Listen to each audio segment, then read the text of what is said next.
अब विनोद जी, मैं दो बयान आपके सामने टीएमसी के ही पार्टी के नेताओं के पढ़ देती हूँ। डेरेक ओब्रायन ये कह रहे हैं कि वक्फ कानून के बाद बीजेपी सांप्रदायिक आग लगा रही है।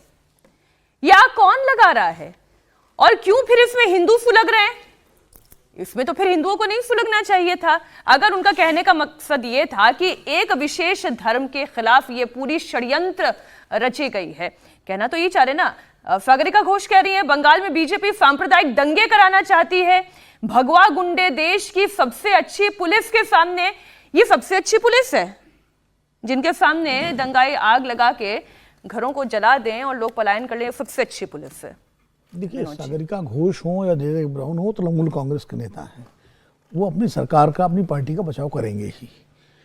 मैं इसमें पूरी तरह से तृणमूल कांग्रेस की सरकार की विफलता इसलिए मानता हूं कि जब वक्फ बिल पास हुआ पार्लियामेंट में, तो देश के तमाम राज्यों ने अपने अपने राज्यों के संवेदनशील इलाकों में सुरक्षा व्यवस्था चाक चौबंद कर दी जी, पहले से ही प्रीएम्प्ट करते हुए कि कहीं इसका कोई रिएक्शन होगा, कुछ शरारती उपद्रवी तत्व लोगों को भड़काएंगे, लोग सड़कों पर निकल सकते हैं, दंगा हो सकता है, आगजनी हो सकती है। आप देखिए, उत्तर प्रदेश में सब जगह जगह जगह पुलिस तैनात कर दी गई थी, और राज्यों में भी, कर्नाटक में, जहाँ जहाँ मतलब जिस तरह के मुस्लिम पॉपुलेशन का कंसंट्रेशन है। तो पश्चिम बंगाल में जहाँ सबसे ज़्यादा आशंका थी हिंसा की संभावना, मुर्शिदाबाद हो गया, मालदा हो गया, जो इलाके हैं, वहाँ ममता बनर्जी की सरकार को पहले से ही इतनी व्यवस्था करनी चाहिए थी कि अगर कोई अप्रिय स्थिति होती तो वहाँ मजबूत फोर्स पूरी संख्या में होनी चाहिए थी।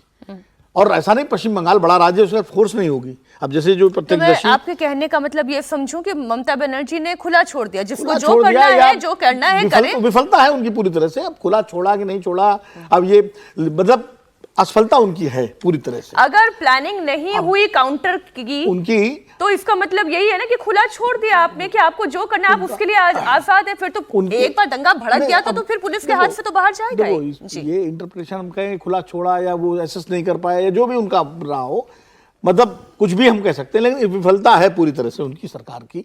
और इसीलिए हाईकोर्ट को हस्तक्षेप करके वहाँ बीएसएफ का आदेश देना पड़ा। हाईकोर्ट ने वो किया। अभी शुभेंदु अधिकारी कह रहे थे कि हमने राज्यपाल से भी कहा, हमने उनसे भी कहा, उसके बाद हम कोर्ट गए और कोर्ट ने हमारी बात मानी। कोर्ट को हम धन्यवाद देते हैं। तो अगर राज्यपाल से उन्होंने कहा तो राज्यपाल का मतलब केंद्र सरकार से कहा, तो केंद्र सरकार ने भी इसमें उस तरह से सक्रिय हस्तक्षेप नहीं किया जैसे करना चाहिए, और कोर्ट को आना पड़ा। वरना केंद्र की तरफ से निर्देश आना चाहिए था। निर्देश तो केंद्र दे ही सकता है, केंद्र के पास निर्देश 356 में तो सरकार भंग करने बर्खास्त करने का है, लेकिन 356 तक मैं आपको बीच में रोक रही हूँ।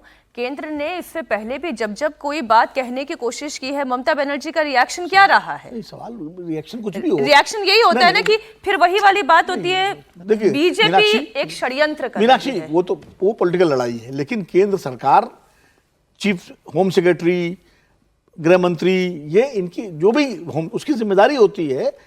ये पीछे क्या कहा, वो क्या कहेंगे, ये सोचना के काम नहीं है। उनको भी निर्देश देना चाहिए था। और क्योंकि ये पूरे देश का मामला है, और बंगाल के नागरिक सिर्फ बंगाल के नागरिक नहीं, भारत के नागरिक हैं।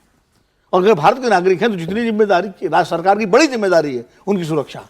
लेकिन ये मैं इसलिए कह रहा हूँ, शुभेंदु अधिकारी खुद कह रहे हैं कि हमने गवर्नर से कहा और उसके बाद हमको हाईकोर्ट का जाना पड़ा। यानी गवर्नर ने भी शायद उस तरह से रिपोर्ट जो भेजनी चाहिए नहीं भेजी होगी, जैसा कि शुभेंदु जी कह रहे हैं। लेकिन मैं ये कह रहा हूँ कि विफलता पश्चिम बंगाल की सरकार की है, शर्मनाक है, निंदनीय है, दंडनीय है।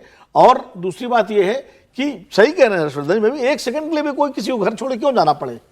हालांकि ये पहली बार पलायन नहीं हुआ है, कश्मीर में तो स्थायी पलायन हो गया, आज तक नहीं जा पाए लोग इस देश में। विचित्र स्थिति है। ठीक बात है। जब 2013 में मुजफ्फरनगर में दंगे हुए तो वहां पलायन हो गया।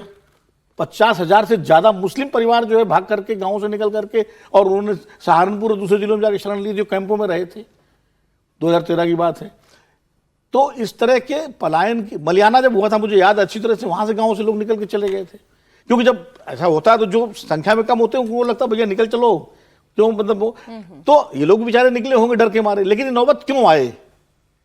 अगर आजादी के 75-78 साल बाद भी किसी भी राज्य में लोगों को 1 घंटे के लिए भी पलायन के लिए मजबूर होना पड़े, तो ये राज्य की विफलता है और इसके लिए जिम्मेदारी है मुख्यमंत्री की।